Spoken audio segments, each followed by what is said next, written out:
Question کیا کہ کیا 11ویں جو ہم کرتے ہیں یہ شرک ہے؟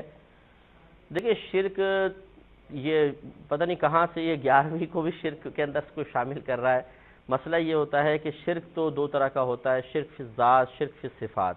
جس طرح اللہ تبارک و تعالیٰ کو کوئی معبود سمجھے، اللہ تعالیٰ قدیم ہے، ہمیشہ سے ہے، وہ کسی کا محتاج نہیں، اس نے سب کو پیدا کیا، اسے کسی نے پیدا نہیں کیا، اس کے کوئی بیوی بچے وغیرہ نہیں ہیں۔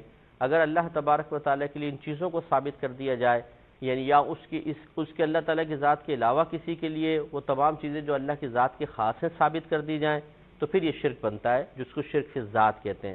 مثلا غیر اللہ کو معبود سمجھ لینا، اسے قدیم سمجھنا، اسے واجب الوجود سمجھنا۔ واجب الوجود وہی ذات ہوتی ہے جسے خود کسی نے پیدا نہ کیا ہو، اس سے سب پیدا ہوئے ہیں اس کے وجہ سے۔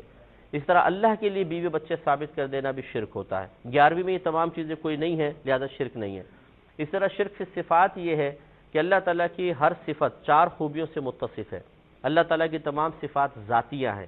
ذاتی کا مطلب اسے کسی نے نہیں دی ہے۔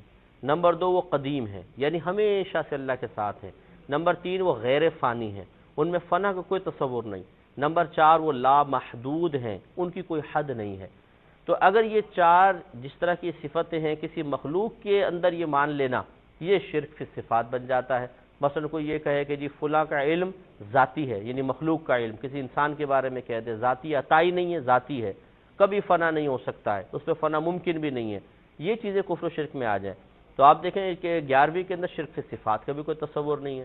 اصل میں یہ شرک شرک شرک، بدعت بدعت بدعت، اتنا یہ لفظ ہمارے درمیان عام ہو چکا ہے کہ ہر چیز کے اندر شرک کا تصور ہوتا ہے کہ اگر یہ پین بھی گر جائے گا تو بولتے ہیں یہ بھی شرک تو نہیں ہو گیا ہے۔ یہ ایک عجیب و غریب صورتحال ہے۔ بس 11ویں یاد رکھیں کہ اصل میں اس کو 11ویں کا نام دے دیا گیا ہے۔ اگر کوئی شخص کچھ کھانا وغیرہ بناتا ہے اللہ تعالیٰ کے لیے اور اسے غریبوں کو کھلاتا ہے اللہ تعالیٰ کے لیے، اور نیت یہ کرتا ہے کہ اس کا ثواب سیدنا شیخ عبد القادر جیلانی رحمۃ اللہ علیہ کو پہنچ جائے، تو یہ ایصال ثواب ہم بارہا کہہ چکے ہیں کہ قرآن سے بھی ثابت ہے، حدیثوں سے اس کی دلیل طلب کر لی گئی ہے، موجود ہے، تو یہ چیز جائز ہے۔ اب اس کو آپ کوئی بھی نام دے دیں، 11ویں دے دیں، 12ویں دے دیں، 13ویں دے دیں، 6ٹھی دے دیں، کچھ بھی دے دیں، ایصال ثواب کی ایک صورت ہے۔ اگر یہ عقیدہ اور اس نظریے کے ساتھ کوئی کر رہا ہے اس میں کوئی حرج نہیں ہے۔ ہاں اگر کھانا اس لیے بنایا کہ فلاں بزرگ کا مجھے قرب حاصل ہو جائے، میں فلاں بزرگ کے نام کا ہی بس بنا رہا ہوں، اور نام کا بنانے کا مطلب کیا، ان کا قرب حاصل ہو جانا۔ جیسے کفار تھے نبی کریم صلی اللہ علیہ وسلم کے دور میں، وہ بتوں کے نام کے اوپر جانور ذبح کرتے تھے، اور ان کی نیت یہ ہوتی تھی کہ بت کا ہمیں قرب حاصل ہو جائے، یہ ہمیں قریب کر لے ہمارے معبود۔ اس قسم کا کوئی تصور کسی کے بارے میں رکھے تو شرک وغیرہ کا شائبہ ہو سکتا ہے، لیکن جیسے میں نے پہلی محتاط الفاظ میں عرض کیا، کھانا اللہ کے لیے بنے گا، کھلایا بھی اللہ تبارک و تعالیٰ کی رضا کے لیے جائے گا، پھر جو اس میں ثواب کا ترتب کا وعدہ اللہ تعالیٰ کی طرف سے ہے اس کے بارے میں یہ نیت کی جائے گی کہ یہ فلاں بزرگ کو بھی پہنچ جائے، تو پھر ٹھیک ہے، اس میں کوئی حرج نہیں ہے۔ ایک بہن نے فرمایا کہ ہمارے ہاں یہ جمعرات کی روٹی کا بڑا اہتمام ہوتا ہے کہ ہر جمعرات کو گوشت وغیرہ پکا، کچھ روٹی بنائی اور مردوں کے ایصال ثواب کے لیے اہتمام کر لیا گیا، کیا یہ صحیح ہے؟ دیکھیں اس میں بھی اگر اس کو لازم اور ضروری نہ سمجھا گیا ہو، یہ دن کو فکس کرنا، مخصوص کھانے کو فکس کرنا، مخصوص کھانا رکھنا، اگر اس کو لازم اور ضروری نہیں سمجھا گیا اس میں کوئی حرج نہیں، کر سکتے ہیں۔ ہزارہ چیزیں ہمارے درمیان ایسی رائج ہیں جو ہم نے مخصوص کر لی ہیں اور شدت و سختی کے ساتھ اس پر عامل ہے، جب وہ جائز ہیں تو یہ بھی جائز ہے۔ مثال کے طور پر ہر مکتب فکر کی مسجد میں نمازیں جماعت کے ساتھ ادا کی جاتی ہیں اور جماعت کا ایک وقت مخصوص کیا گیا ہے، اور یہ وقت کی تخصیص شریعت کی طرف سے نہیں ہے، یہ آپ نے ہم نے کی ہے، اور اتنی شدت کے ساتھ کی ہے کہ اگر 1:30 بجے ظہر کی نماز ہے تو 1:30 بجے ہی ہوگی۔ کبھی ایسا نہیں ہو سکتا کہ 1:30 کے بجائے 2 کر لیں، 2:30 کر لیں، 12:30 کر لیں، نہیں، ایک فکس ٹائم میں کرتے ہیں۔ اور وجہ کیا ہے کہ یار اگر آگے پیچھے کریں گے لوگ پریشان ہو جائیں گے، تو یہاں پہ ہم نے بھی تو ایک مصلحت صحیحہ کی بنا پہ تخصیص کی ہوئی ہے، اور یہ تخصیص من جانب اللہ تو نہیں ہے، یہ تخصیص عرفی ہے، ایک صحیح مصلحت کی بنا پہ کر لی گئی ہے۔ اب کوئی اس کو لازم ضروری اگر نہیں سمجھتا تو بالکل جائز ہے۔